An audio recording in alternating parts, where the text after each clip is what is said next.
Maraming mukha ang pagiging isang ina, pero iisa lang ang kanilang layunin, ang maitaguyod ang kanilang mga anak, katulad na lang ng pagsasakripisyo ng isang inang may kapansanan at ang nanay na nawalay sa kanyang anak dahil sa tawag ng tungkulin.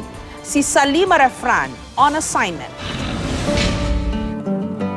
Umaga pa lang, abala na si Nanay Flora sa kanyang tindahan, panibagong pakikipagsapalaran para maitawid ang pangangailangan ng kanyang anak na malapit na magkolehiyo.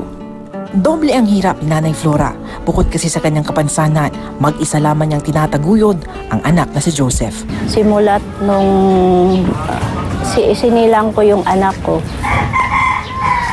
doon ko naranasan na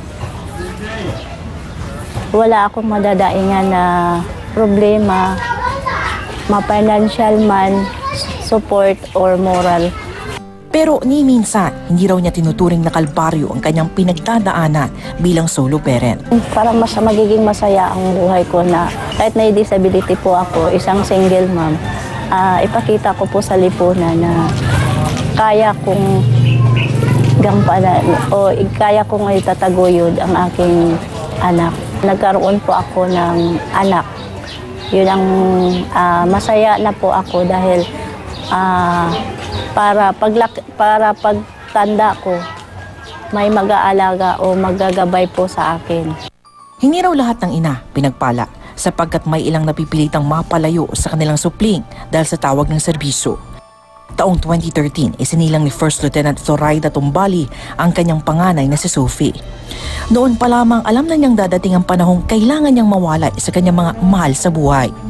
Nadestino kasi siya sa Mindanao at doon nanilbihan bilang miyembro ng Philippine Army. Natatakot din po kasi syempre hindi po maiwasan yung high risk po yung aming trabaho. Pero yun nga po, aware naman po ako dun sa pinasok ko.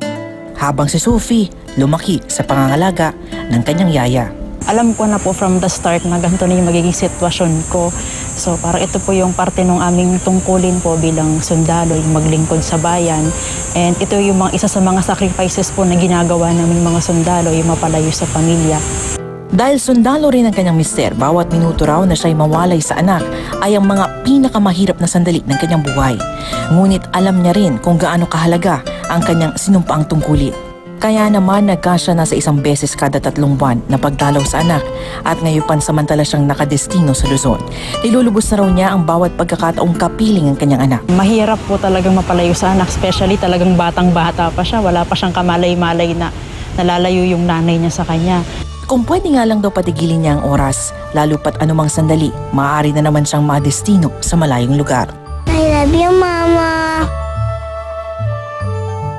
Kung pagmamahal rin lang daw ang pag-uusapan, wala na raw papantay sa ibinibigay ni Nanay Felicidad sa kanyang mga anak, mga batang hindi nanggaling sa kanyang sinapupunan.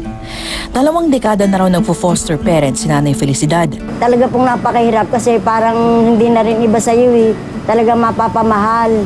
Talagang iiyakan mo siya pag umalis. Pansamantala muna siyang nag-aalaga ng mga batang pinapaampun hanggang sila'y mahanapan na ng permanenteng tahanan. Kung alam ko sana'y may kakanyahan na ako'y merong pangkabuhay na malaklaki, bakit hindi ko po yan aampunin? Na para talagang anak ko. Kung pwede nga lang, wag na siyang malayo sa kanyang anak-anakan. Ngunit bilang isang foster parent, malinaw raw sa kanya ang kanyang papel, ang maging magulang sa maikling panahon lamang. Bagamat may iba't ibang mukha ang pagiging isang ina, iisa lang ang tiyak. Handa silang magsakripisyo hanggang sa kanilang makakaya para sa kanilang mga anak. Salima Refran, GMA News.